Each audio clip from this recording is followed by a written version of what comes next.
I love Android, and I have been using Android since 2012 when I got my first smartphone, the Galaxy Nexus. This phone was a fantastic first phone, with a 720p screen, 5-megapixel camera, running Ice Cream Sandwich, later upgrading to Jelly Bean. It really got me to fall in love with Android. After this phone, I switched to the Nexus 5 running KitKat. With a 1080p screen and an 8-megapixel camera, this was another great Android phone. After my Nexus 5 sadly broke, I switched to the Nexus 5X. This was another fantastic phone that featured a fingerprint scanner on the back with front-facing speakers. In 2016, Google killed the entire Nexus brand and replaced it with Pixel. While Pixel and Nexus are pretty much the same thing, it felt like Google went from creating a solid Android experience at a reasonable price to Pixel, which, at the time, felt like Google trying to create a premium Android experience. I eventually switched from my old Pixel to a OnePlus 7T. And while I love this phone, sometimes it makes me think, hey, is the grass greener on the other side? I mean, there has to be a reason so many people use iPhone. So, on the podcast, which you should definitely listen to, my good friends Matt and Roy, who are iOS users, went to Android and I went to iOS. After a week, life got pretty busy and I forgot to switch back. Almost a month later of still using iOS, I am going to talk about my switch from Android to iOS. Disclaimer on this review. I am not going to be reviewing hardware. I am reviewing a iPhone 8 64GB model, and I know there are newer models that are higher spec. I'm going to try and not use hardware as a complaint about my experience. I just want to focus on the iOS experience. But I do want to first mention how well optimized iOS is with this phone. The iPhone 8 came out in 2017, and it is still very snappy with only a few issues.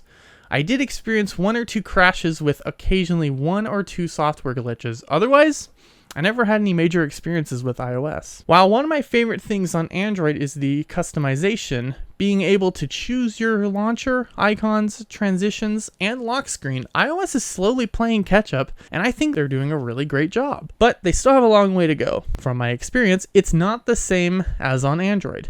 These are shortcuts that get created and none of them show up in the notification alert number. Also, your custom icons don't appear in the app library. Speaking of the app library, what a mess. It automatically tries to place everything in folders for you, but it does a really bad job. Why can't you just show me my apps without having to include folders? For example, under social, why is LinkedIn under the folder while Twitter and Snapchat are not? And why can't you change this? I could just have every app added to the pages, but at the time of writing this, you cannot disable the app library. The only thing you can do is just don't use it. What's not bad are the widgets. The widgets work very well and you can tell they spent a long time working on them. And the integration into widgets that iOS developers have added are fantastic. I love being able to stack multiple widgets into one and scroll through multiple different apps. Apps are better optimized on iOS. Snapchat on Android is an absolute joke. I know it's easier to develop apps for iOS than Android because with iOS you only have so many phones on your app has to work on, and while on Android your app has to work on thousands of different phone models. Because of that, apps just run way better on iOS and there isn't a lot Google can do about it. iMessage is awesome, and I can see why so many people continue to use iPhones just for iMessage. It's great for texting and seeing when messages are delivered. I didn't transfer all my contacts over from Android, but it's a nice feature to have where you can import your name into iMessage and have it show up on someone's end that may not have you saved as a contact on their phone. This might be nitpicking, but I hate autocorrect in iOS. It's bad. Every time I type something in, it autocorrects. Sometimes it's correct, but a lot of the time it's wrong. After researching this issue, turns out I may not be the only one with this complaint, and you can install third-party keyboards to fix this issue. Speaking of autocorrect, not sure if this is common with other users, but if I type the first 3 letters, it autocorrects to my Apple ID password. I understand there's encryption, but it's a huge security risk I've noticed. And this particular password is for my Apple ID, which is only entered into a password field, so I'm not sure why iOS is tracking that. Besides a few random glitches, like when my wife sent me an image of an item she wanted me to grab from the store, the picture didn't even show up on my end, even though on her iPhone it's labeled as seen. Besides these complaints, overall, iMessage is awesome. I use a password manager that holds all my passwords. One of my biggest pet peeves, you have to wait for the password manager's pop-up to show up automatically, but these password managers don't always recognize when there's a username and password field available. But on iOS, a password button shows up on the keyboard where you can select where you get your passwords from. While I was on iOS, one thing I could not get used to is Control Center. On Android, you swipe down from the top once for your notifications, then a second time for your control settings. I'm not sure if it's just because I'm used to Android, but I almost prefer this setup more than swiping up from the bottom.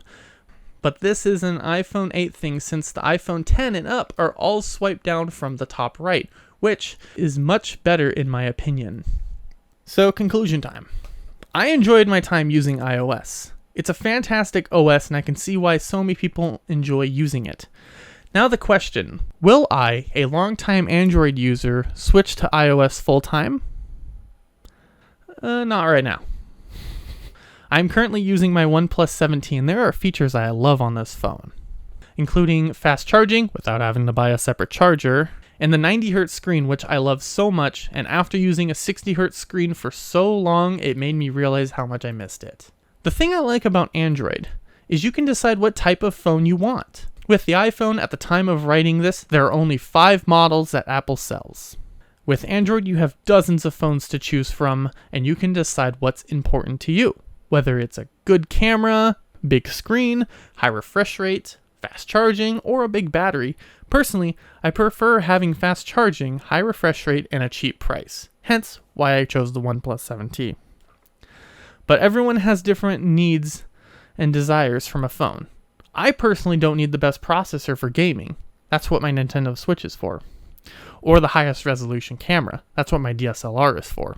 If the next iPhone has a 90Hz screen or higher, and it's time for me to upgrade, I may look into what Apple has available, but I also might see what OnePlus has. Thank you for watching. If you like what you see, be sure to subscribe and comment your thoughts. Do you use iPhone?